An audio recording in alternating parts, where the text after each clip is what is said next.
Puji Tuhan, mari kita mau bersama-sama berdoa. Terima kasih Tuhan, terima kasih untuk segala kebaikan Tuhan, untuk hari yang indah yang Kau berikan hingga pada saat ini ya Tuhan. Kami tahu ini semua karena anugerah-Mu ya Tuhan, karena segala kebaikan-Mu dalam hidup kami. Terima kasih Tuhan, pada saat ini kami boleh bersama-sama berkumpul kembali Tuhan, mengadakan ibadah online ya Tuhan. Kami percaya Tuhan, dimanapun kami melakukan ibadah ini Tuhan, Kau pasti hadir sama-sama dengan kami ya Tuhan. Kau pasti terus mengurapi kami ya Tuhan, Kau terus mengurapi kami dengan Roh Kudus ya Tuhan. Biarlah Tuhan bersama hidup kami Tuhan, sukacita kami boleh terus Tuhan Kau penuhi pada hari ini ya Bapa. Terima kasih Tuhan, Kau sudah biasa baik, kami siap ibadah kami pada hari ini ya Tuhan. Terima kasih Bapa, di dalam nama Yesus kami sudah mengucap syukur. Haleluya. Amin. Mari kita angkat satu pujian. Masuk gerbangnya. Mari kita masuk gerbangnya.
Haleluya.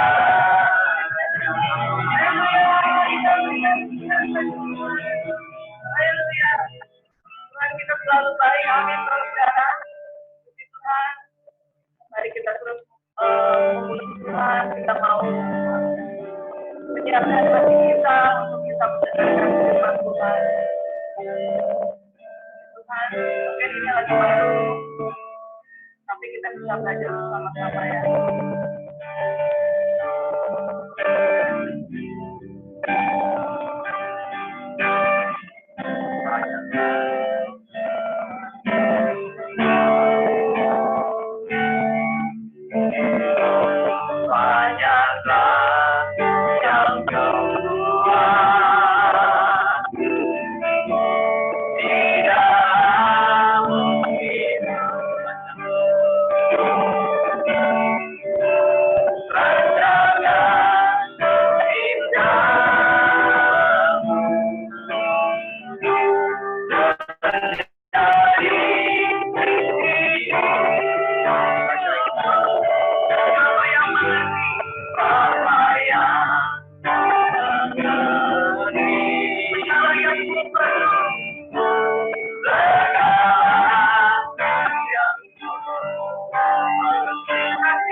Terima kasih Bapa, Kau memenuhi hati kami Tuhan dengan hadirat-Mu pada hari Minggu yang indah ini. Bapak, kami bersyukur Tuhan, Kau masih memberikan kesempatan bagi kami Tuhan, memberikan nafas kehidupan, memberikan kesehatan, semua karena kebaikan dan anugerah-Mu.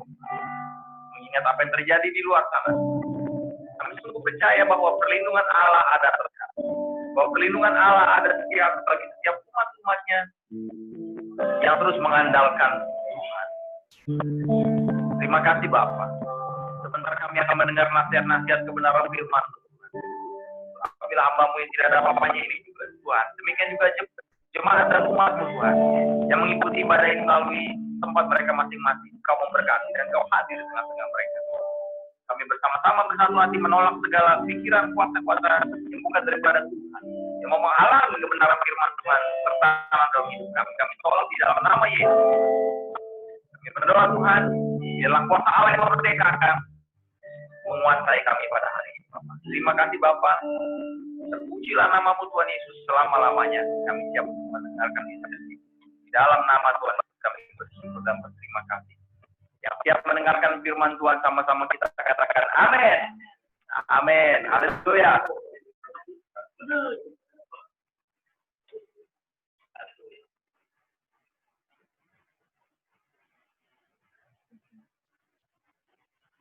Saya ke tengah sedikit. Bisa dengar suara saya dengan baik, Bapak Ibu semuanya? Lambaikan tangan. Shalom semuanya. Selamat hari Minggu. Hari ini adalah minggu kedua bulan Juli.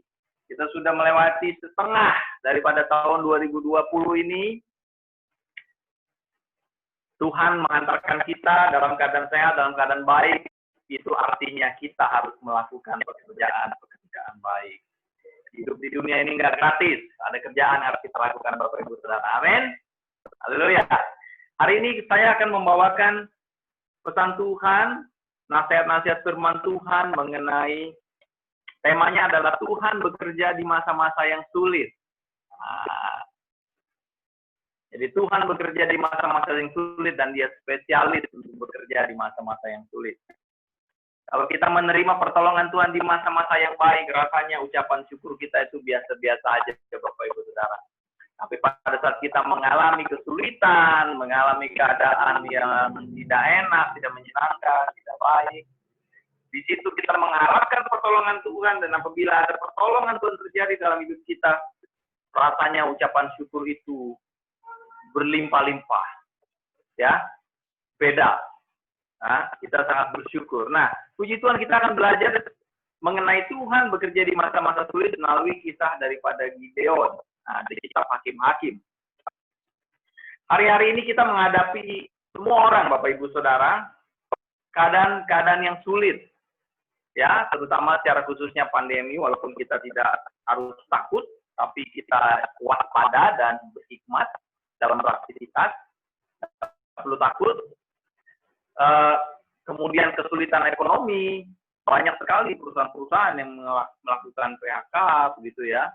Bahkan kita lihat banyak sekali keputusan-keputusan bisnis, proyek-proyek yang terkendala oleh karena adanya pandemi ini, ya, di mana fokus pemerintah banyak diarahkan kepada penanggulangan dampak pandemi, sehingga banyak proyek-proyek anak-anak Tuhan, bahkan bukan hanya anak Tuhan, orang-orang yang mengandalkan pekerjaan-pekerjaan, proyek-proyek di pemerintahan itu banyak yang tertunda, nggak gajian, proyek nggak jalan.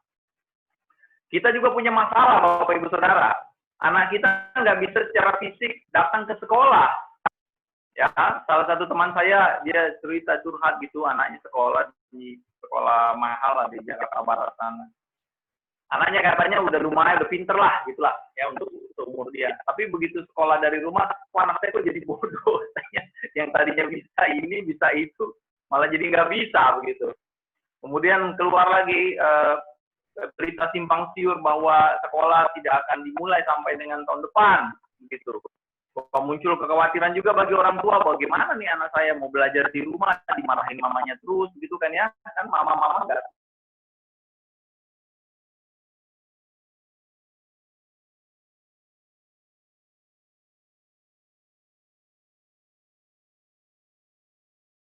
menakutkan, ya. Siapa daripada kita Bapak Ibu yang bangun tidur langsung melihat statistik corona, ayo kan, posting-posting lah di Facebook kan, wah hari ini sudah naik begini segala macam. Tanpa kita sadari kita juga jadi menyebarkan berita-berita sedih gitu ya. Harusnya kita memberikan berita yang positif aja lah gitu ya. Nah, tapi tidak tertutup juga, ditambah serangan-serangan terhadap iman kekristenan yang sangat terbuka. Wah, hari-hari ini serangan terhadap iman kekristenan terbuka. Anak kardinal lah, mantan biarawati lah, mantan dosen dan gembala di Papua lah katanya, ya kan? Lulus teologi S1, S2, S3, bla bla bla bla. Terbuka, udah nggak malu-malu lagi, Bapak Ibu. Oleh karena itu iman Kristen kita hari-hari ini kita harus semakin teguh supaya kita tidak terombang-ambing, tidak mudah emosi juga mendengar olok-olok orang tentang iman kekristenan. Tapi bukan dari orang-orang luar juga. Ternyata iman Kristen juga diserang dari kelakuan anak-anak Tuhan yang ngaco. Udah kesaksian, masuk TV di dalam penjara, nanti udah keluar mau bertobat gitu kan. Ribut lagi si John Kay kan gitu, malu kan. Nah, udah masuk TV dia. Solusi apa segala macam. Kan banyak contoh-contoh yang kayak begitu Bapak Ibu. Itu juga menyerang iman Kristen. Bukan hanya iman Kristen yang diserang, tapi juga orang-orang yang tadinya ingin masuk, tertarik kepada iman kekristenan. Ngelihat contoh-contoh orang Kristen yang kayak begitu, jadi males gitu ya. Nah, itu problem. Nah, Bapak Ibu, jadi yang hari-hari ini adalah kita harus semakin mendekat kepada Tuhan.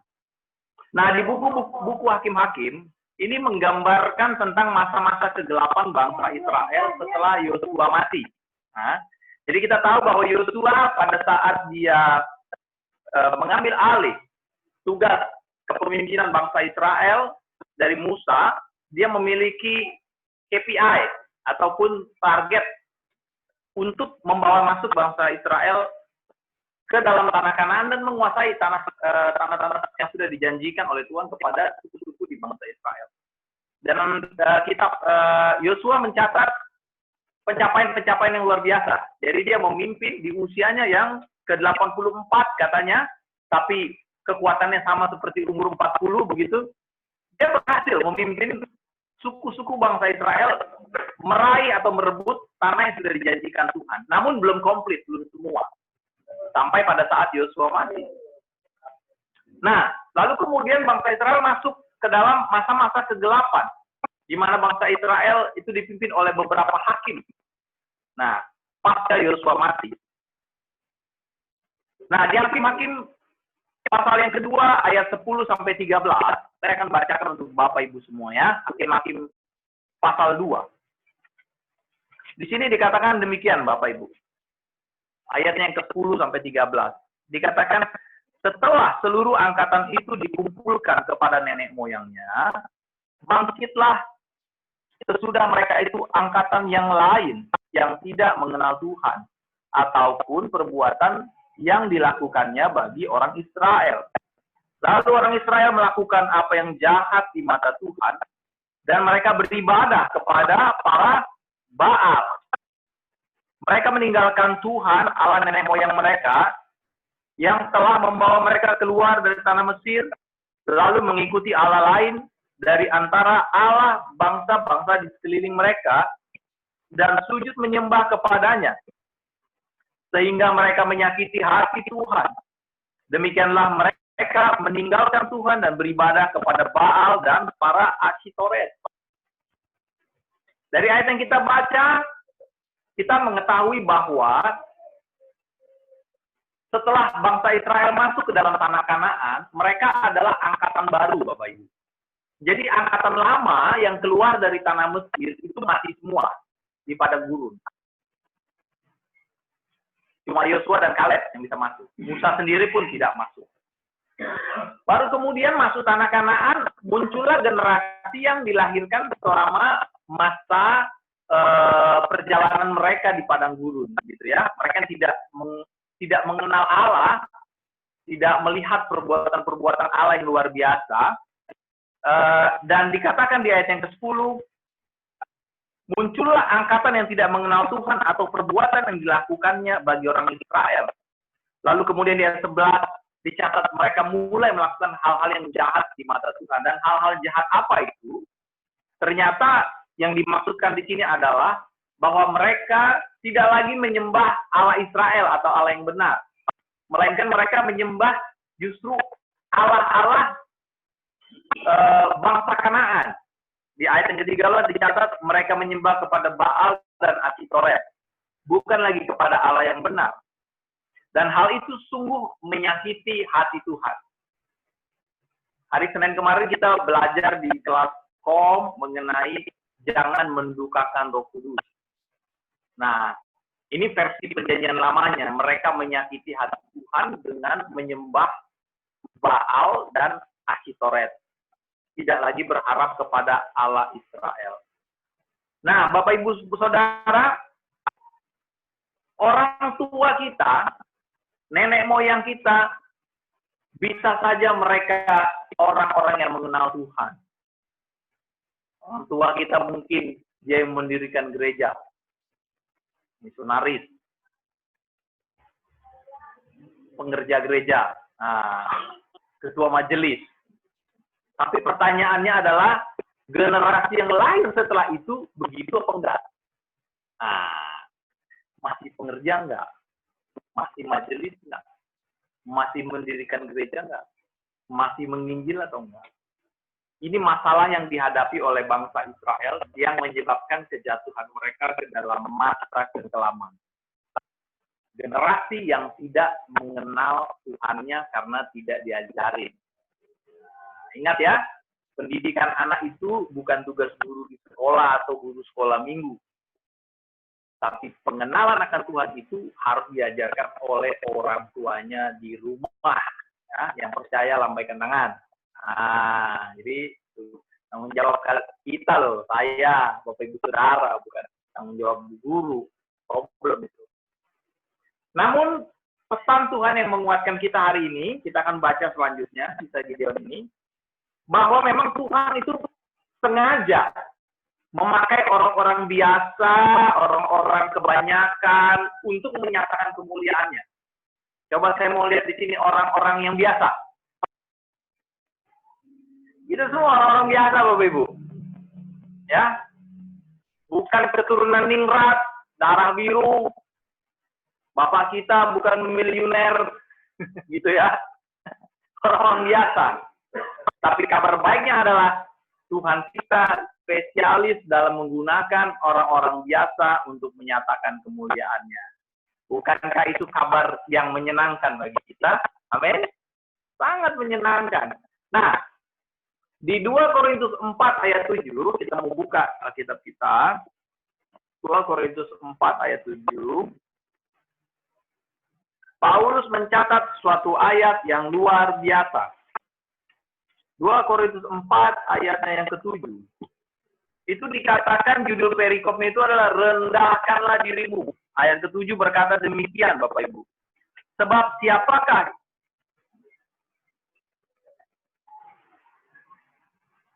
2 Korintus 4 ayat 7 dikatakan, sebab siapakah yang menganggap engkau begitu penting dan apakah yang engkau punyai yang tidak engkau terima? Dan jika engkau memang menerimanya, mengapakah engkau memegahkan diri seolah-olah engkau tidak menerimanya? Ya, jadi ternyata kita ini adalah manusia-manusia yang awalnya tidak penting, tidak signifikan, tidak dipandang oleh dunia, tidak masuk perhitungan. Kalau kita pemain bola duduknya di kursi cadangan, jangankan di kursi cadangan, di kursi penonton, bisanya komentar-komentar. Ya, orang kalau nonton komentarnya luar biasa. Kalau main baru ngos-ngosan dia. Nah, kita pemain cadangan nggak pernah dipasang di pertandingan. Orang-orang yang tidak masuk perhitungan. Namun Paulus mencatat bahwa kita ini saat dipercayai oleh Tuhan seperti memiliki harta yang dimasukkan di dalam bejana tanah liat. Paulus memberikan perumpamaan bahwa kita itu seperti bejana tanah liat. Bejana tanah liat apa artinya? Murah, ya, tanah liat bahannya. Kalau bejana dari logam kan mahal, harus dikerjain di tempat segala macam. Bejana tanah liat murah, mudah dibuat, mudah dibentuk kembali. Kalau rusak, gampang tinggal dilebur lagi, jadi tanah liat lagi, diproses lagi, jadilah dibentuk yang baru untuk keperluan-keperluan yang baru. Tapi problemnya adalah bejana tanah liat ini juga gampang pecah. Nah, gampang pecah. Yang manusia itu memang gampang ya, gampang tersinggung, gampang putus asa, gampang menyerah, gampang malas, gampang apalagi lah, semualah itulah. Bejana tanah liat udah murahan, gampang pecah, gitu kan ya.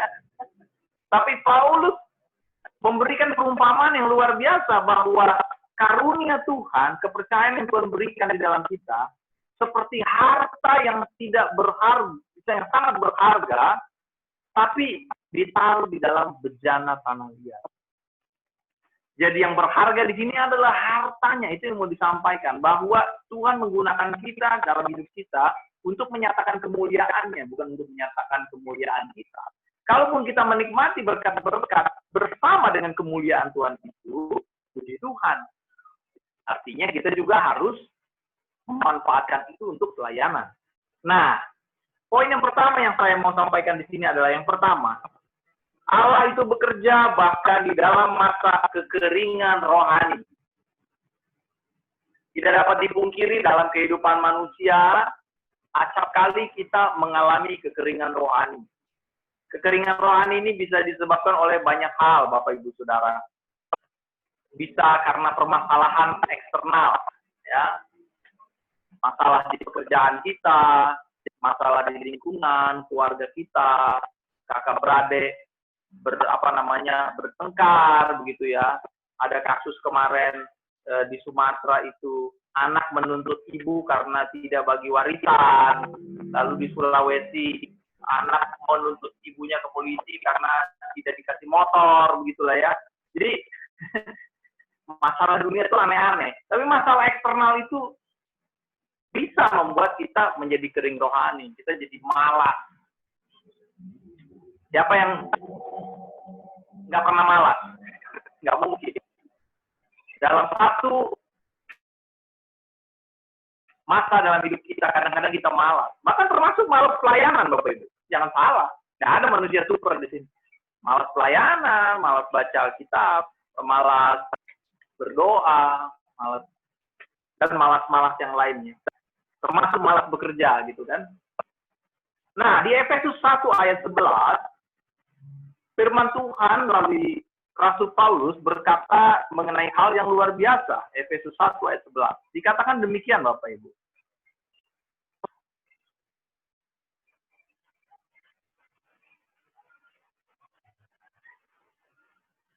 Bentar, sepertinya ayat referensinya kurang pas.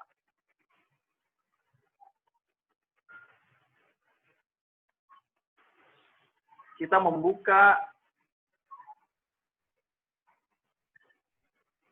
ya Efesus 1 ayat 11, sorry. Yang saya buka Filipi, sangat saja lain. Oke, Efesus 1 ayat 11. Firman Tuhan berkata demikian, aku katakan di dalam Kristus, karena di dalam dialah kami mendapat bagian yang dijanjikan. Kami yang dari semula ditentukan untuk menerima bagian itu sesuai dengan maksud Allah, yang di dalam segala sesuatu bekerja menurut keputusan kehendaknya. Lihat kalimat yang terakhir. Yang di dalam segala sesuatu bekerja menurut keputusan kehendak. Jadi dikatakan segala sesuatu. Tuhan bekerja menurut keputusan kehendak.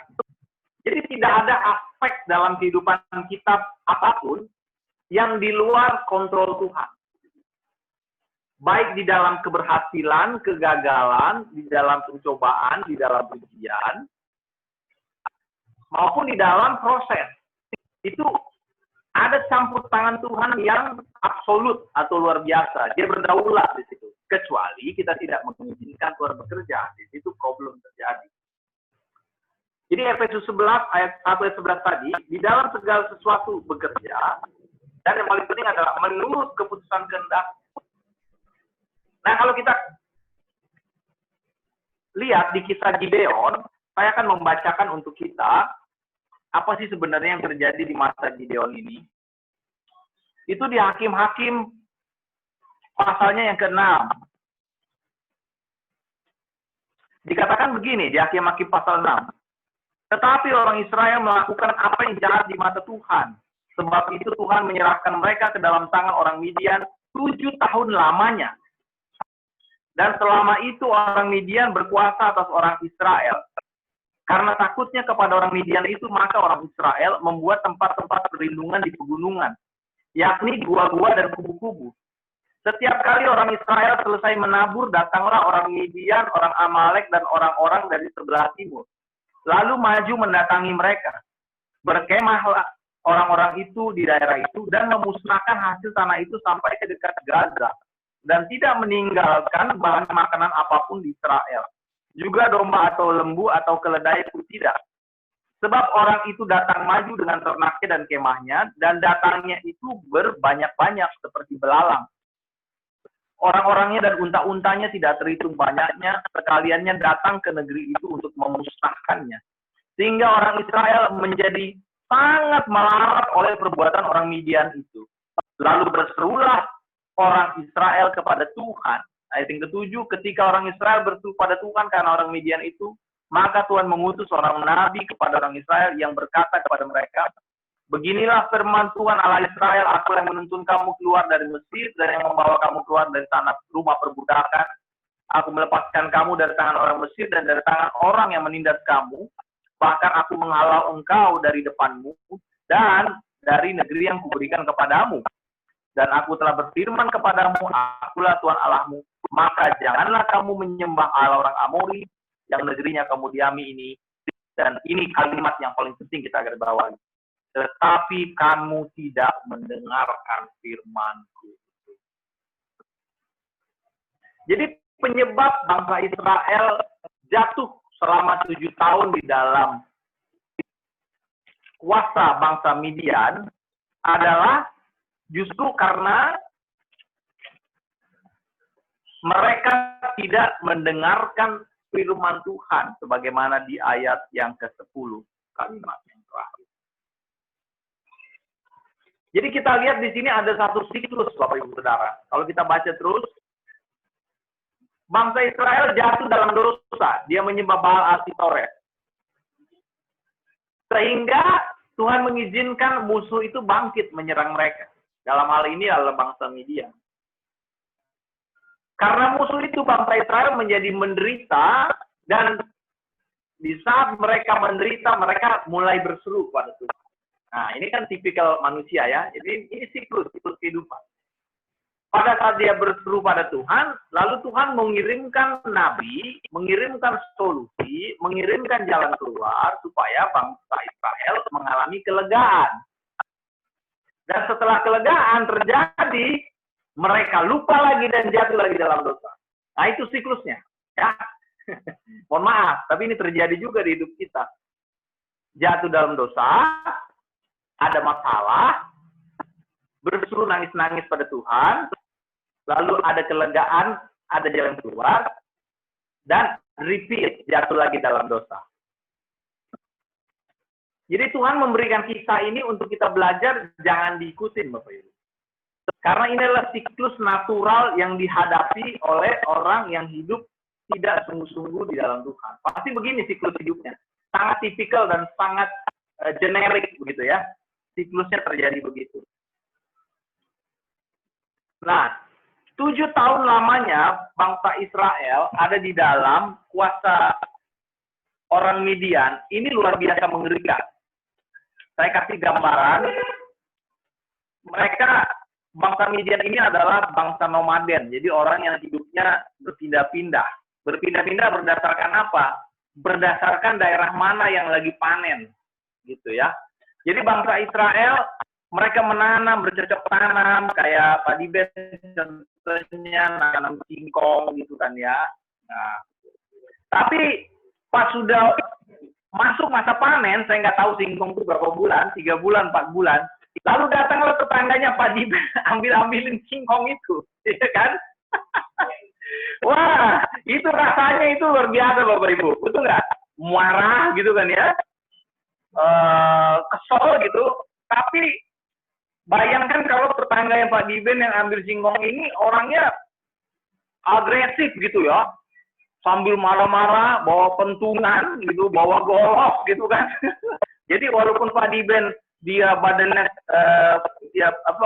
gelap dan tegar gitu ya, tapi dia kan hatinya lembut gitu ya. Jadi dia bukan dalam posisi untuk berantem walaupun dia bekas petinju gitu kan. Dia pasti mengalah. Tapi ngalahnya ini 7 tahun bangsa Israel. Ya, ngalah. Jadi mereka dalam keadaan tertekan, sedih gitu karena hasil panennya selalu setiap mau hasil panen datanglah bangsa Midian ini menggeruduk begitu ya. Dan datang itu berbanyak-banyak, Alkitab mencatat seperti belalang. Jadi dia datang bukan sendirian, tapi dia datang dengan hewan ternak, anak istrinya, semua gerombolannya itu dibawa. Habis dibabat hasil panen orang Israel. Bahkan orang Israel pun menjadi takut dan mereka lari ke liang-liang atau lubang-lubang di bukit-bukit batu gitu untuk bersembunyi. Dan bukan hanya itu saja, Alkitab juga mencatat, nanti kita akan baca pada saat Gideon dipanggil. Gideon itu dipanggil malaikat Tuhan sedang mengirik gandum, tapi mengiritnya di dalam tempat pemerasan anggur, artinya dia bersembunyi. Nah, kira-kira kisah ini pernah terjadi nggak dalam hidup kita, Bapak Ibu Saudara? Di mana kita berdosa, sehingga ada saja masalah yang terjadi dalam hidup kita.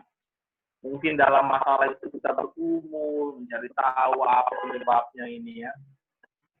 Tuhan memberikan kelegaan, tapi balik lagi.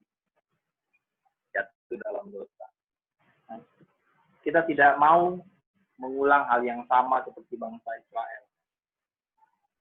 Dan by the way, bangsa Midian ini adalah keturunan Abraham dari gundiknya yang bernama Keturah.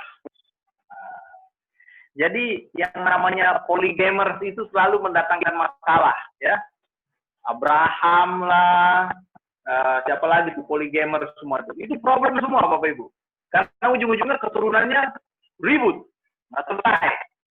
Sama kayak kita, ya kan? Sampai sekarang masih aja ribut sama keturunan Kedar. Nah, kita akan belajar mengenai Gideon pada saat dia menerima panggilan Tuhan.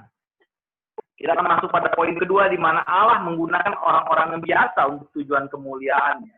Nah, kita lihat Gideon pada saat dia dipanggil oleh Tuhan di ayatnya yang ke-11.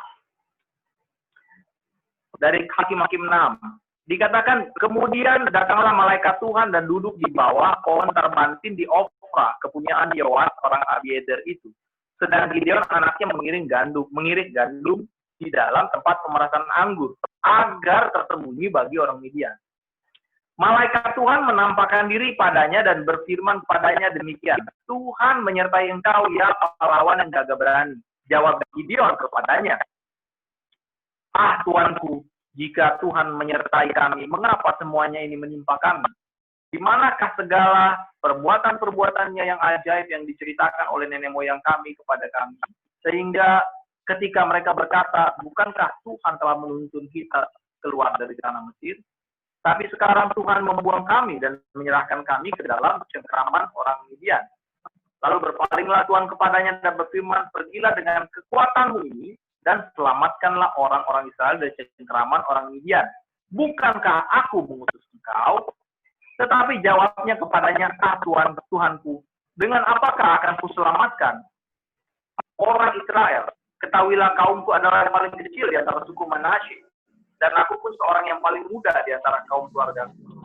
Di mana Tuhan kepadanya, tetapi akulah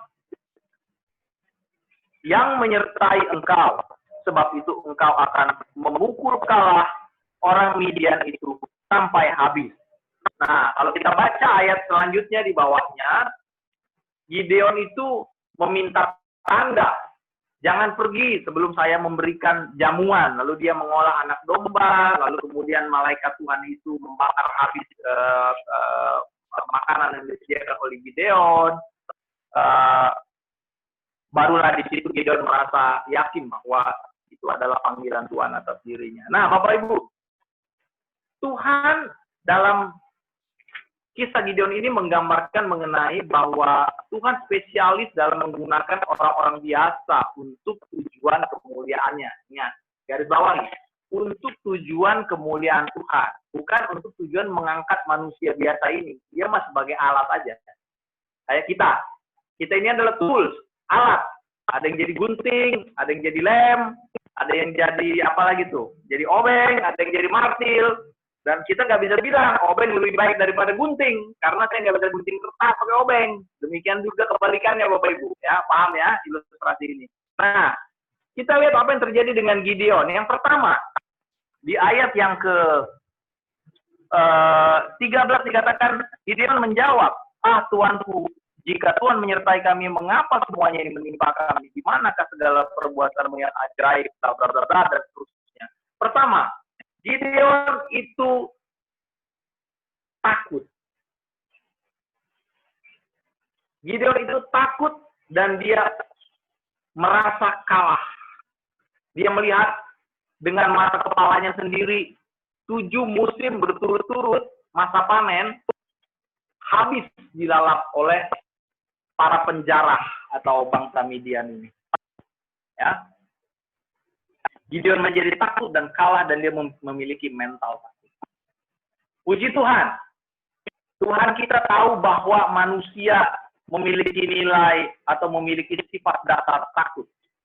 Dan kalau kita takut, enggak masalah Bapak Ibu.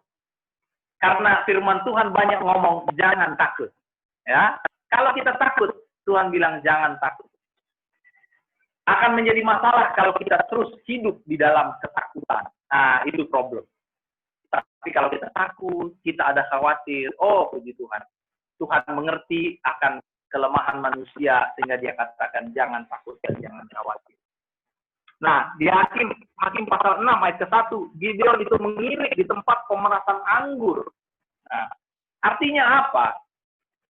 Biasanya orang kalau lagi mengolah gabah menjadi beras, itu di tempat yang terbuka. Supaya apa? Kerjanya lebih gampang, dia bisa menggunakan angin untuk memisahkan antara kulit gabah dengan beras, gitu ya. Ini yang diolah Gideon adalah gandum, kurang lebih prinsipnya sama.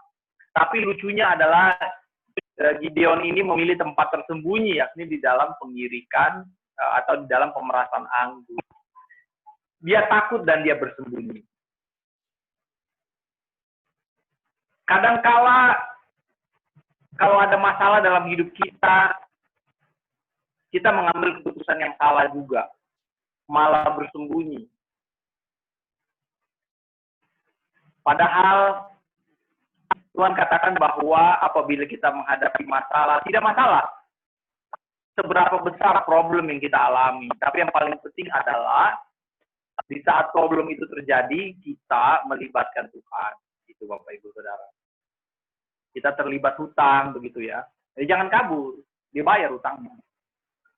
Ngomong sama yang punya utang, mohon maaf Bapak, Ibu, Eda, gitu ya, kan yang minjemin utang kan Eda biasanya kan. Mohon maaf Eda, aku lagi nggak ada duit, bagaimana kalau aku bayar dulu segini. Nah, gitu. Mencari relaksasi ya, sama kayak ke bank gitu ya, kemudahan gitu. Dibayar. Kita harus tetap bertanggung jawab menyelesaikan masalah kita. Tetapi yang paling penting adalah apabila kita melibatkan Tuhan, bisa jadi Tuhan akan melembutkan hati orang itu. Jatuh tempo kontrakan, mama saya begitu di depan rumahnya, jatuh tempo kontrakan. Mohon maaf Ibu, aduh corona, suami saya begini, segala macam. Dikasih mundur 6 bulan gitu. Nah, besok-besok banyak yang mau kontrak sama mama saya pasti. Baik dia. Dikasih mundur. Jadi jangan takut, jangan malu untuk menyampaikan petisi. Kalau Tuhan suruh, kita lihat isi kantung nggak ada, yang ngomong apa adanya. Kadang-kala Tuhan kasih kelegaan begitu. Oh puji Tuhan, walaupun yang punya kontrakan saya orang nggak percaya, tapi kok dia bisa ngasih gitu ya untuk bayar mundur. Nah itu cara kerja Tuhan tuh kayak gitu. Ya, jadi jangan remehkan hal-hal yang sederhana. Nah, nggak usah takut, keluar dan hadapi permasalahan itu. Yang kedua, Gideon itu mengalami kerohanian yang tertutup. Jadi mata rohani dia tertutup. Dia katakan bahwa oh, Tuhan, Engkau sudah melepaskan bangsa Israel dari Mesir, bla bla bla bla. Di ayat yang ke-13 dikatakan kalimat penutupnya. Tetapi sekarang Tuhan membuang kami dan menyerahkan kami ke dalam cengkraman orang Midian. Nah, ini salah persepsi. Bukan Tuhan yang menyerahkan bangsa Israel ke dalam jajahan bangsa Midian. Bukan. Tapi kelakuan bangsa Israel yang menyembah Baal dan Asitoret lah yang membuat musuh-musuhnya mampu menerobos tembok. Jadi, kita waktu belajar SOM kemarin itu belajar saya lupa di pelajaran kedua, pelajaran ketiga. Itu dikatakan gini, Tuhan kita adalah Tuhan yang membuat perjanjian. Dia bikin perjanjian. Yang namanya perjanjian itu dua belah pihak, Bapak Ibu. Pihak A dan pihak B. Dan cara kerja perjanjian ini sederhana. Apabila salah satu dari pihak itu melanggar isi perjanjian, ada konsekuensinya. Wan prestasi namanya. Nah, bangsa Israel melanggar perjanjian dengan Allah Abraham, Ishak, dan Yakub dengan menyembah Baal dan Asitoret. Sehingga perlindungan atas bangsa Israel tidak lagi berlaku. Sorry aja. Ada wan prestasi di situ. Karena perlindungan tidak ada, bangsa Midian bisa menyerang masuk. Mari kita introspeksi diri. Apakah masalah-masalah yang kita hadapi hari-hari ini atau yang lalu itu terjadi karena kita secara sengaja membuka perlindungan Tuhan atas hidup kita? Ada Baal-Baal, ada Asitoret tertentu yang kita masih pegang sehingga perlindungan Tuhan itu tidak berlaku. Ingat ya konsep perjanjian itu. Gideon gagal memahami konteks ini. Dipikir Tuhan yang membuat bangsa Midian menyerang mereka. Enggak. Tapi perlindungan Tuhan tidak berlaku atas bangsa Israel karena pelanggaran perjanjian. Ya. Jadi Gideon mengalami kebutaan rohani. Dia tidak tahu, dia perlu dituntun, dia perlu dibimbing. Ya. Nah, kita di sini selalu saya katakan bukan manusia super. Kita selalu membutuhkan bimbingan, membutuhkan tuntunan, membutuhkan ajaran, membutuhkan teguran. Ya. Oleh karena itu, kehidupan kita dalam bergereja, kiranya kita tetap terus haus dalam mencari tuntunan Tuhan melalui hamba Tuhan, melalui khotbah, melalui pengajaran, maupun melalui materi-materi rohani yang kita bisa dapatkan secara mandiri. Nah, yang ketiga, Gideon itu mengalami depresi. Dia hilang harapannya. Dia sudah putus harapan bahwa akan terjadi kelepasan bagi bangsa Israel. Karena dia mengamati atau dia melihat secara dengan mata kepala sendiri bahwa 7 tahun berturut-turut dia mengalami kegagalan panen. Bapak Ibu, kalau Bapak Ibu dagang pisang goreng, 7 hari Bapak Ibu jualan pisang goreng, udang goreng 5 tandan begitu ya, nggak laku-laku. Kira-kira hari ke-8 Ibu jualan lagi nggak?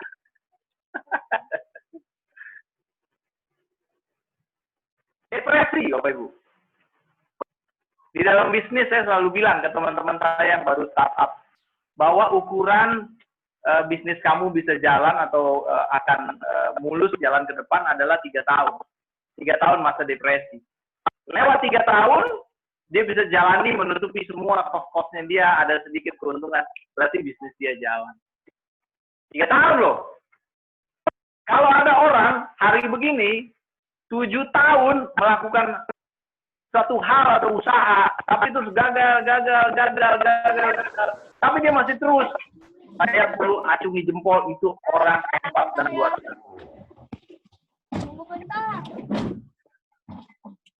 Artinya apa Bapak Ibu? Secara manusia normal, tidak ada yang gagal 3 kali masih dibikin lagi, dilanjutkan lagi. Nggak ada. Tapi di ayat firman Tuhan ini yang kita baca hari ini, saya mau katakan pada kita bahwa Tuhan kita bukan hanya Tuhan God of the second chance. Bukan Tuhan kesempatan kedua. Tapi dia adalah Tuhan juga kesempatan ketiga. Kesempatan keempat, kesempatan kelima, kesempatan keenam, ketujuh, dan seterusnya. Dia selalu sabar dan selalu membuka dirinya untuk memberikan pertolongan kepada kita. Katakan amin. Jadi bangsa umat Tuhan hari-hari ini adalah harusnya umat Tuhan yang tidak akan pernah putus asa. Kenapa? Karena Tuhan bukan hanya menolong di tahun kedua, tahun ketiga, tahun ketujuh, tapi sepanjang tahun usaha kita, pelayanan kita, pekerjaan kita, keluarga kita, dia siap untuk menolong sepanjang tahun. Setiap tahun. Terlepas dari kegagalan, dari kejatuhan, dia ada Allah yang sangat sabar untuk menolong. Dia panjang sabar dan besar kasih setia. Jadi Gideon depresi, hilang harapan akan kelepasan bagi orang Israel. Dan kita tidak mau mengalami hal itu. Kemudian selanjutnya Gideon fokus kepada kemampuannya. Pada saat dia diutus oleh Tuhan. Gideon dikatakan di ayatnya yang di ayat yang ke-12, Tuhan menyertai engkau ya pahlawan yang gagah berani. Dikatakan begitu. Lalu dikatakan di ayat yang selanjutnya di 14, pergilah dengan kekuatanmu dan selamatkan orang Israel dari cengkeraman orang Midian. Bukankah aku mengutus engkau? Nah, perhatikan kalimat yang terakhir. Bukankah aku mengutus engkau? Pada saat kita diutus oleh Tuhan, pada saat kita mengalami permasalahan, pada saat kita mengalami suatu promosi, manusia yang normal akan berpikir, aduh Tuhan, apakah saya sanggup? Apakah saya mampu? Apakah saya dapat melakukan hal ini? Apakah saya dapat menyelesaikan masalah ini? Apakah saya dapat melewati gunung yang tinggi ini?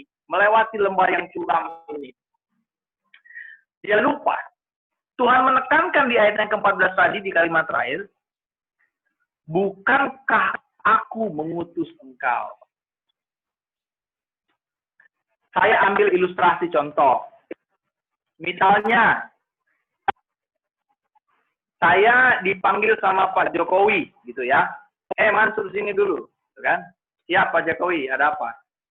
Saya mengutus kamu untuk bicara kepada Gubernur Jakarta supaya Car Free Day minggu depan ditiadakan.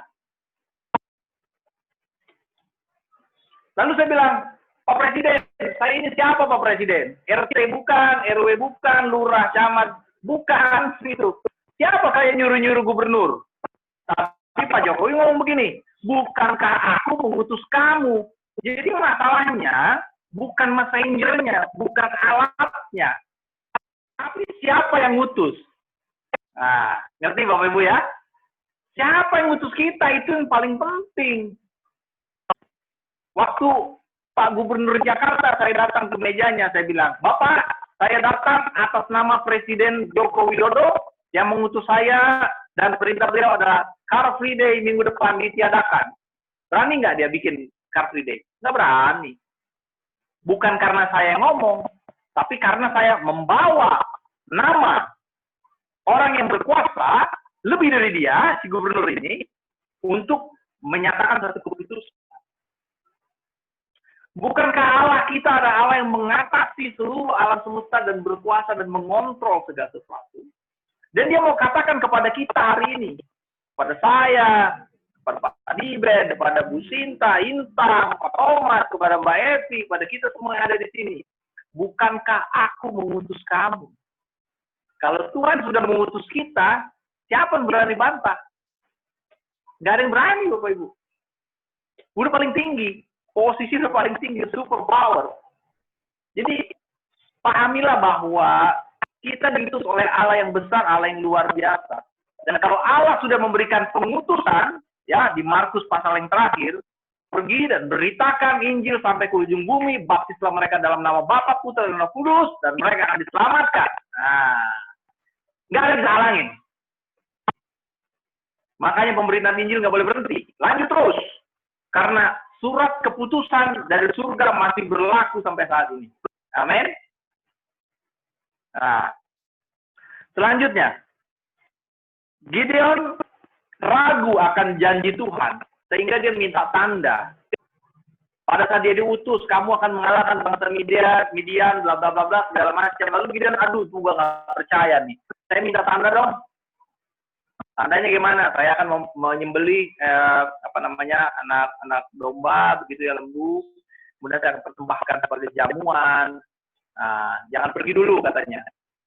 Tapi puji Tuhan, Tuhan kita adalah orang yang sabar. Dia menunggu dan akhirnya Gideon mendapatkan suatu peneguhan. Meminta tanda itu boleh-boleh saja Bapak Ibu Saudara. Tapi meminta tanda untuk sesuatu yang sudah absolut sifatnya, itu namanya nggak percaya. Itu sama seperti si Becky bilang sama mamanya, Mama, buktikan bahwa saya adalah borumu, katanya gitu. Artinya apa Bapak Ibu? Dia nggak percaya. Secara absolut dia itu adalah borunya istri saya. Tapi dia nanya, buktikan. Tunjukkan suatu tanda bahwa saya adalah borumu. Waduh. Agak susah, karena hidungnya lebih mirip saya, pesek. Ya kan? Kalau dia nanya sama saya, pembuktiannya langsung cepat. Gitu kan? Tapi kalau nanya sama istri saya, pembuktiannya agak susah. Bapak Ibu Saudara, dia minta tanda pada Tuhan yang sudah mengutus. Puji Tuhan, Tuhan kita tuh sabar. Kalau Tuhan kita nggak sabar, pasti ditoyor kepalanya Bapak Ibu. Lu udah diutus juga, masih minta-minta tanda, bingung. Ya kan? Kurang apa lagi? Kita sudah diurapi oleh Roh Kudus, menerima baptisan Roh Kudus. Dan saya mau katakan, di pelajaran kom kita kemarin ya, saya ingatkan lagi, bahwa pengurapan oleh Roh Kudus, pembaptisan Roh Kudus, tujuannya adalah untuk melengkapi dalam pelayanan. Jadi tidak ada alasan orang yang sudah dibaptis Roh Kudus dengan tanda kepenuhan Roh Kudus berkuasa roh tidak melayani. Itu sama kayak prajurit, you punya senjata, punya pistol, punya ini segala macam, kagak mau pergi perang, maunya di belakang. Nggak bisa begitu. Setiap kita yang sudah diperlengkapi, sudah melayani dalam konteks apapun. Terserah, nggak harus di mimbar. Ya, nggak harus dibimbang. Tapi kita wajib, kita adalah otomatis menjadi pelayan Tuhan. Sorry ya, beberapa di antara kita mungkin berpikir, saya bukan hamba Tuhan, bukan pelayan Tuhan, saya jemaat aja. Oh, mohon maaf. Setiap Anda yang sudah diurapi dan dipenuhi oleh Roh Kudus, otomatis Anda adalah hamba Tuhan. Sorry ya, dan semua hamba Tuhan harus melayani. Dan harus jadi hamba, jangan jadi tuan ya. Kita adalah keher semuanya. Nggak ada tuan di sini. Jadi hamba. Ya. Nah, kita tidak mau menjadi orang-orang yang ragu akan penyertaan Tuhan dalam hidup kita. Dan minta tanda mulu. Keretanya udah lewat gitu ya. Musimnya udah lewat. Kita masih minta tanda. Oh Tuhan, berilah tanda bagiku jodohku. 1 tahun. Jodohku 2 tahun, 3 tahun, 10 tahun jodoh. Masih ngomongin jodoh. Yang seliuran di depan mata nggak pernah di follow up gitu kan ya. Nah, saya adalah kisah nyata. Capek-capek saya nyari jodoh gitu kan. Lah orang di depan saya ada calon jodoh gitu kan. Kita kan satu kantor dulu kan. Silok gitu kan. Jadi, udah. Jadi, kadang-kadang nggak kompleks kok. Jalan Tuhan itu ajaib luar biasa. Kadang-kadang sederhana. Nggak ngejelimet begitu-begitu amat gitu. Ya kan. Jadi, jangan dipersulit. Ya. Nah, yang ketiga. Orang biasa yang dipakai Tuhan itu harus belajar percaya kepada kuasa Tuhan. Kita dipakai Tuhan, tapi kita juga harus belajar percaya bahwa Tuhan itu berkuasa. Paulus menulis di 1 Korintus 1 ayat 26 sampai 29. Kita sudah menuju akhir daripada firman Tuhan. 1 Korintus 1 ayat 26 29. Dikatakan begini Bapak Ibu. Ingat saja saudara-saudara, bagaimana keadaan kamu ketika kamu dipanggil. Menurut ukuran manusia, tidak banyak orang bijak, tidak banyak orang berpengaruh, tidak banyak orang yang terpandang.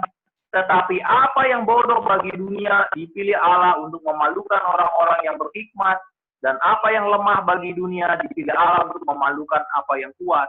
Dan apa yang tidak terpandang dan yang hina bagi dunia dipilih Allah, bahkan apa yang tidak berarti dipilih Allah untuk meniadakan apa yang berarti. Supaya jangan ada seorang manusia pun yang memegahkan diri di hadapan Allah. Wah, haleluya. Nanti posting ya di Facebook ayat ini. Ini ayat luar biasa dalam dan sangat menohok begitu ya. Bahwa segala sesuatu yang ada pada kita saat ini bukan karena mampunya kita.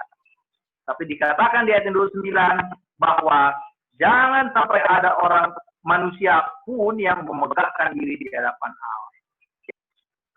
Dan di ayat 26 awal dikatakan bahwa ingat keadaan kita waktu dipanggil. Waktu kita dipanggil apa? Nggak ada apa-apanya. Dikatakan di sini tidak banyak orang bijak. Mungkin kita belum bijaksana, masih seledor dalam berpikir, mengambil keputusan. Mungkin kita tidak berpengaruh. Kita nggak punya pengaruh apa-apa waktu dipanggil Tuhan. Dan kemudian kita tidak terpandang, nggak dipandang, nggak signifikan, selalu duduk di kursi cadangan terus. Tapi ternyata Tuhan mampu membuat orang-orang yang sedemikian itu menjadi alat yang efektif. Amin Bapak Ibu. Kalau Bapak Ibu yang pernah ke bengkel, tahu ya ada kunci pas, kunci 10, kunci 12, dan kawan-kawannya. Bentuknya sederhana gitu ya, kayaknya nggak ada teknologi, cuma besi begitu. Yang namanya di bengkel dia kotor, berlumur-lumuran oli, debu, segala macam. Tapi coba, kalau lagi bongkar mesin, nggak ada itu kunci. Bisa beres nggak kerjaan? Nggak bisa. Itulah konsep mengenai pelayanan kita sebagai Allah. Kita mungkin berlumur-lumuran oli, kerjaan kita tidak sebersih kerjaan orang lain, pelayanan kita tidak sebersih, tidak terpandang orang lain. Tapi tanpa kita, kerjaan nggak beres, nggak beres. Nah, jadi kita memandang diri kita berharga walaupun kita adalah alat yang sederhana. Amin. Nah, di pojokan Cimanggis, gitu kan? Tapi kita dipakai Tuhan. Nggak ada masalah. Mau di New York, mau di London, mau di Cimanggis, sama itu semuanya. Ya. Lalu di 2 Korintus 12 ayat 9 sampai 10. Nah, maju ke belakang lagi 2 Korintus 12. 2 Korintus 12 ayat 9 sampai 10 dikatakan, tetapi jawab Tuhan kepadaku, cukuplah kasih karuniaku bagimu, sebab justru dalam kelemahanlah kuasaku menjadi sempurna. Sebab itu terlebih suka aku bermegah atas kelemahanku, supaya kuasa Kristus turun menaungi aku. Karena itu aku senang dan rela di dalam kelemahan, di dalam siksaan, di dalam kesukaran, di dalam penganiayaan, dan dalam kesesakan oleh karena Kristus. Sebab jika aku lemah, maka aku kuat. Wah, ini ayat yang ke-10 ini, ayat yang ngeri nih. Saya baca aja ngeri. Berani nggak kita ngomong gitu, Bapak Ibu? Aku senang, katanya. Orang mah senang itu untuk hal-hal yang baik-baik ya. Tapi di sini kata aku senang dan rela. Di dalam kelemahan, di dalam siksaan, di dalam kesukaran, di dalam penganiayaan, dan di dalam kesesakan. Tapi, ada tapinya. Yang disebabkan oleh karena Kristus. Karena kita mengikat Kristus, kita mengikut Kristus, kita mengalami siksaan, mengalami kelemahan, mengalami kesukaran, mengalami penganiayaan dan kesesakan karena Kristus. Ya, karena iman kita. Nah, naik pangkat karena iman. Nggak dapat order karena iman, gitu ya. Haleluya. Apa lagi? Nggak dapat sekolah karena umur. Oh, itu lain ya, masalahnya ya. Itu problem juga itu. Ya. Tapi banyak diskriminasi yang akan kita terima. Nah, kita nggak usah nangis, loh, Ibu. 2 Korintus 12, 9 sampai 10 udah ngomong. Kalau kita diperlakukan hal-hal yang tidak adil oleh karena iman kita harus berbahagia. Yes, katakan yes. Katakan amin. Karena di ayat yang 9 dikatakan, cukup kasih karunia dan dalam kelemahan kita, kuasa Tuhan jadi sempurna. Ada waktu di mana Tuhan akan mengangkat kita keluar dari permasalahan kita dan kita mengalami kelegaan. Puji Tuhan kalau kita mengalami hal itu dan segera terjadi. Tapi ada kala juga kita diproses lebih lama, lebih panjang. Puji Tuhan juga. Artinya nanti karakter kita kuat dan kokoh dan solid, Bapak Ibu Saudara. Ya. Banyak contoh di Alkitab mengenai orang-orang biasa dipakai Tuhan luar biasa. Kita lihat Abraham, ya, dia bisnismen biasa, peternak biasa. Kita lihat kisahnya dengan Sarah, sudah umur tua tapi masih mendapatkan anak. Kemudian kita lihat juga Yakub, bagaimana cara Tuhan, dia mendapatkan sulungan dari Esau. Bagaimana Tuhan memimpin Musa keluar dari tanah Mesir, dia cuma keturunan Lewi biasa, diizinkan Tuhan mengalami kehidupan di keraton Mesir bentar gitu ya, tapi akhirnya memutuskan untuk kembali kepada bangsanya. Dan yang paling terakhir adalah bagaimana Petrus, ya, Petrus dia menyangkal Tuhan, gagal. Wah, dosa apa yang paling ngeri daripada menyangkal Tuhan? Nggak ada lagi, Bapak Ibu. Tapi dia menyangkal Tuhan, dan Tuhan berikan dia kesempatan, dia berkhotbah, 3.000 orang bertobat. Demikian dia juga merintis church planting bagi orang-orang Israel. Dia melayani orang-orang Yahudi secara khusus dan membawa Injil kepada bangsa-bangsa. Puji Tuhan. Jadi hari ini kita sudah belajar mengenai bagaimana Tuhan bekerja di masa-masa sulit. Bagaimana Tuhan akan mengeluarkan kita juga dari masa-masa sulit. Apa yang kita alami hari-hari ini udah pernah terjadi sebelumnya. Yang namanya wabah penyakit itu bukan hal yang baru di dunia ini. Yang namanya gempa bumi bukan hal yang baru. Kemarin baru gempa di Banten. Yang namanya gunung meletus juga bukan hal yang baru. Dan ini akan terus terjadi. Namanya juga tanda akhir zaman. Peperangan. Ya, bukan hanya perang secara senjata, perang ekonomi. Amerika sama Cina lagi perang sekarang. Ajar-ajaran mereka. Gajah berantem, pelanduk di tengah yang mati kan gitu. Nah, banyak negara-negara yang lebih kecil mati. Yaitu negara Bolivia, nah, sekarang lagi bangkrut, nggak ada duit. Karena mau beli roti sebiji aja katanya harganya, bawa duitnya katanya mesti pakai apa itu? Pakai kantong kresek. Nah, di negara Afrika juga tertentu Mau beli roti mesti pakai gerobak itu ya, bawa duit, nggak ada nilai uang. Nah, oleh karena itu Bapak Ibu Saudara, saya undang untuk kita, mari, seberapa sederhana pun kita, seberapapun kita ada dalam masalah, dalam masa kegelapan, Tuhan pasti akan menolong kita. Kita pasti akan keluar dari jalan, dari permasalahan itu. Tidak ada masalah yang terlalu besar bagi Tuhan untuk diselesaikan. Puji Tuhan, mari kita satukan hati kita dalam doa. Terima kasih banyak Bapak yang baik, Kau Allah yang sungguh luar biasa mengajarkan kami akan bagaimana Tuhan hadir di masa-masa sulit dalam kehidupan manusia. Kami yang lemah, yang seringkali kecewa, menyerah, takut, gentar, Tuhan tidak membiarkan kami sendiri, Tuhan tidak membiarkan kami jatuh tergeletak, tapi tangan-Mu menopang senantiasa. Engkau adalah aliran air hidup yang kami butuhkan untuk menjalani kehidupan yang keras ini ya Tuhan. Adapun masalah, rintangan, itu diizinkan terjadi dalam hidup kami untuk memurnikan kami. Namun ingatkan kami senantiasa bahwa kami hanyalah alat yang sederhana, yang di dalamnya ada harta yang berharga. Kami hanyalah bejana tanah liat yang dapat dipecahkan dan digunakan untuk maksud yang berlain-lainan, berganti-gantian untuk kemuliaan nama-Mu. Terima kasih banyak ya Tuhan, bukan karena kekuatan kami, bukan karena kemampuan kami, tapi karena semua karena kasih karunia anugerah dan karena Roh-Mu. Urapilah setiap kami dan mampukan kami untuk hidup benar sepanjang minggu ke depan. Dalam nama Tuhan Yesus kami bersyukur dan bersukacita. Haleluya. Amin.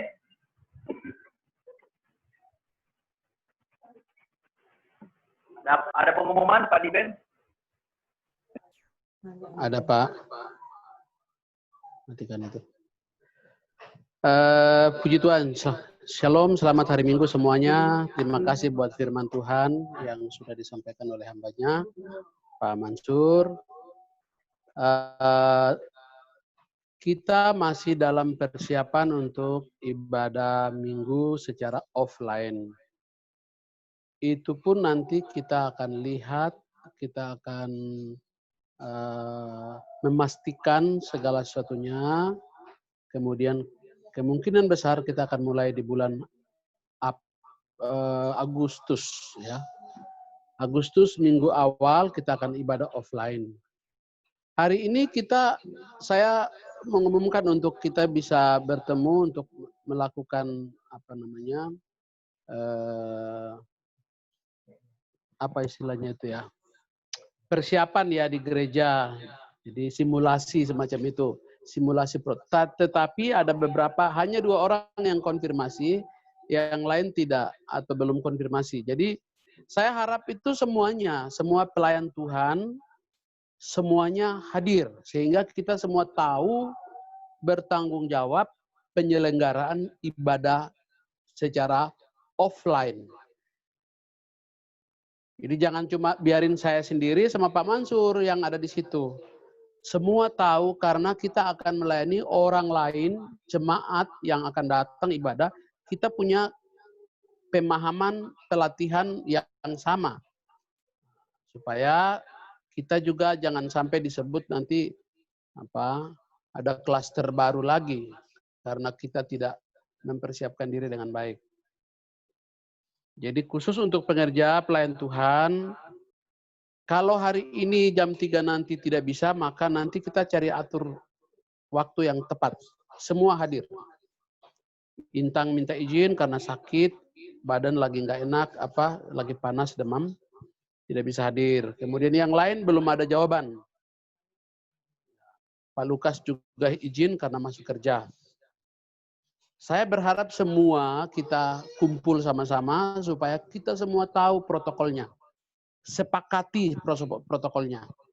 Ini boleh, ini tidak boleh. Di mana, di sini, di situ, semuanya kita atur bersama-sama. Kenapa? Karena penyelenggaraan ibadah itu tidak dilakukan hanya oleh gembalanya, oleh 1-2 orang. Tapi semua pelayan Tuhan itu dilibatkan dan semua kita mendapatkan pemahaman, komitmen yang sama dalam segala satunya. Oke? Seperti itu, dan hari ini saya mau tanya dalam forum ini sekaligus, Pak Thomas bisa datang ya, udah fix ya? Sudah oke. Kemudian saya tanya lagi pengerja yang lain. Kalau yang tidak bisa datang, tolong WA ya, kasih kabar ya. Supaya saya dengan Pak Mansur nggak nunggu-nunggu. Mungkin itu pengumuman tambahan dari saya. Silakan nanti kita bicara di WA grup ya. Kasih tahu kalau tidak bisa. Kalau semuanya tidak bisa, kita atur waktu lagi. Karena yang sudah izin cuma 2 orang yang tidak bisa datang. Selain dari itu belum. Dan hari ini padat sekali. Tolong on time ya. Jam 3.00 sudah ada semua di gereja. Jangan lewat jam 3.00. Karena jam 5 saya ada pertemuan.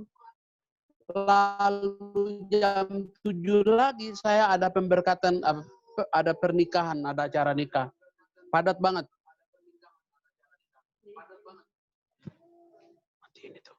Nah, jadi kita sama-sama saling menghargai waktu satu dengan yang lain. Kalau begitu dari saya, terima kasih untuk ibadah hari ini. Sekali lagi saya himbau persembahan saudara, perpuluhan saudara, kembali silakan saudara mengembalikan kepada Tuhan melalui rekening gereja yang ada. Kita tidak siapkan fasilitas untuk transfer seperti di kom itu. Ya kan? Tidak ada barcode itu, takut pakai barcode-nya. Oke, sekarang kita akhiri ibadah kita hari ini. Kita mau doa syafaat. Satu lagu dulu Bu Siska, biar sama-sama kita mempersiapkan diri untuk doa. Nanti saya akan berdoa syafaat dan mengakhiri ibadah kita.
Haleluya.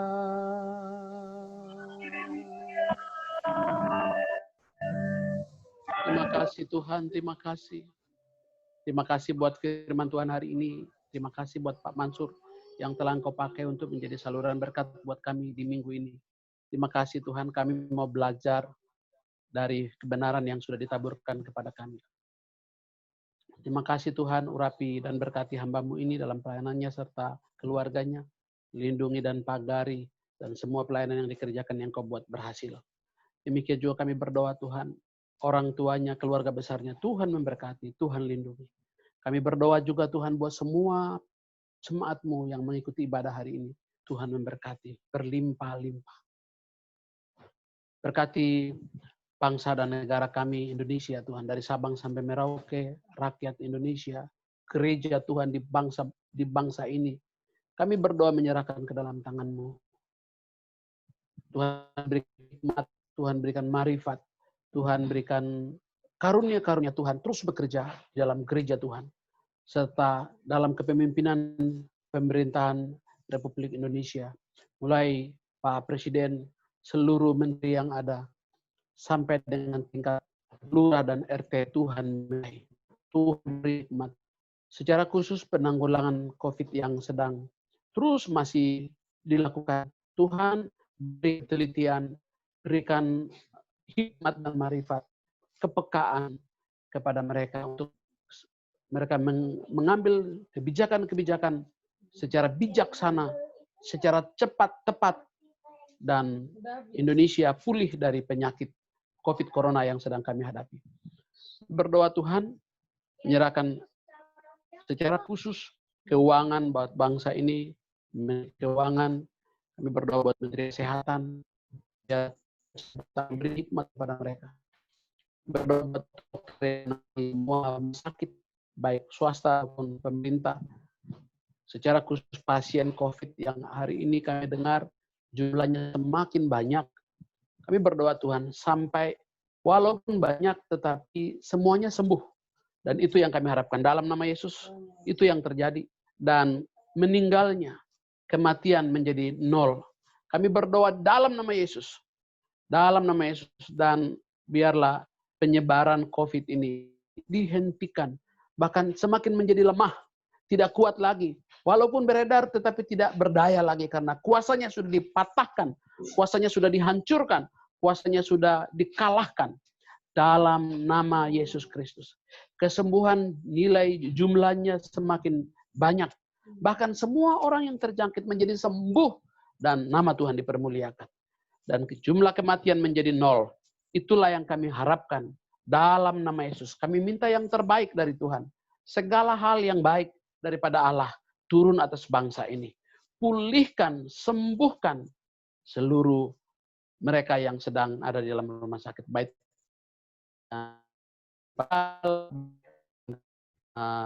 COVID, baik orang yang sedang dirawat, semua Engkau sembuhkan. Demikian juga Tuhan kami berdoa di keluarga, di kerjaan itu, dengan bekerja dan istri, Tuhan, berarti keluarga, berkati anaknya, Tuhan Sita memberkati anak, mamanya, seluruh keluarga. Tuhan memberkati. Memberkati juga Tuhan. Tentang ini, kami berdoa dia sedang demam, sehat dalam nama Yesus. Kami berdoa Tuhan buat Pak Thomas dengan keluarganya, Tuhan memberkati Pak Thomas, Ibu Vanessa, anak-anaknya Tuhan. Berkati keluarga besar ini. Nama Tuhan dipermuliakan lewat keluarga ini. Dalam nama Yesus. Kalau sakit, Tuhan sembuhkan dalam nama Yesus. Demikian juga kami berdoa Tuhan buat sudah tadi. Kami berdoa juga buat keluarga Fani, Mama Fani. Tuhan memberkati seluruh keluarga besarnya, papanya, mamanya, dan seluruh keluarga besarnya Tuhan memberkati. Berdoa buat Melissa Tuhan, buat ayahnya dan Melissa. Tuhan, anak ini menjadi anak yang luar biasa di keluarga dan rumah tangga ini. Menjadi anak yang membawa berkat bagi keluarganya. Dalam nama Yesus Kristus, berkati Tuhan. Lindungi, pagari dengan malaikat surgawi. Sertai. Demikian juga Tuhan kami berdoa buat Mama Michelle, Papa Michelle. Berkati Michelle sudah sehat, sudah luar biasa. Berkati ayahnya, berkati ibunya, berkati seluruh keluarganya. Pak Imande Tuhan memberkati. Terpujilah namamu Tuhan. Apa yang dikerjakan, yang kebuat berhasil. Kami berdoa juga Tuhan kalau hari ini jemaat-jemaat yang lain yang tidak sempat ibadah, jemaat kerja lokal di tempat ini, Tuhan Engkau memberkati. Kami mengucap syukur juga Payan Silitonga bersama keluarganya. Tuhan memberkati Payan, Ibu Lili, berkati anak-anak mereka. Lindungi dan sertai. Menjadi berkat bagi banyak orang, dimanapun mereka berada. Berkat Tuhan mengalir dan sertai mereka. Terima kasih Tuhan. Kami berdoa buat Ibu Marbun, Tuhan Engkau memberkati juga. Ibu Marbun sehat, pulih dari sakitnya, dan bertumbuh dalam Tuhan, takut akan Tuhan, dan nama Tuhan dipermuliakan dalam keluarga Ibu Marbun, dalam nama Yesus. Kami berdoa buat Namboru Silitonga, Tuhan juga memberkati mama dari Payan. Tuhan sehatkan lalu. Dan nama Tuhan dipermuliakan dalam kehidupannya.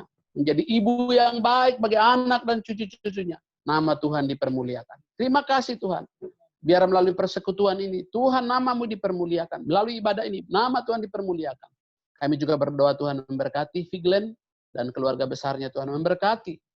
Berlimpah-limpah kasih karunia Tuhan ada dalam keluarga ini. Makasih Tuhan. Kami semua yang hadir, yang tidak dapat hamba-Mu sebutkan nama satu persatu. Tapi Tuhan tahu, Tuhan jauh mampu melakukan lebih daripada apa yang kami doakan. Oleh karena itu Tuhan, aku percayakan seluruhnya ke dalam tangan-Mu Tuhan. Terima kasih kalau akan kami mengakhiri ibadah raya kami. Kiranya Engkau memberkati kami. Mari angkat kedua tangan-Mu dan terimalah berkat Tuhan. Kasih karunia, sukacita, dan damai sejahtera yang berlimpah-limpah dari Allah Bapa kita, di dalam anaknya Tuhan kita Yesus Kristus, serta penyertaan, penghiburan, persekutuan yang indah bersama Allah Roh Kudus, menyertai kita mulai hari ini sampai Maranatha. Kristus Yesus datang kembali. Pulanglah dan tetaplah jadi pemenang dalam segala hal. Di dalam nama Yesus, sama-sama katakan, amin.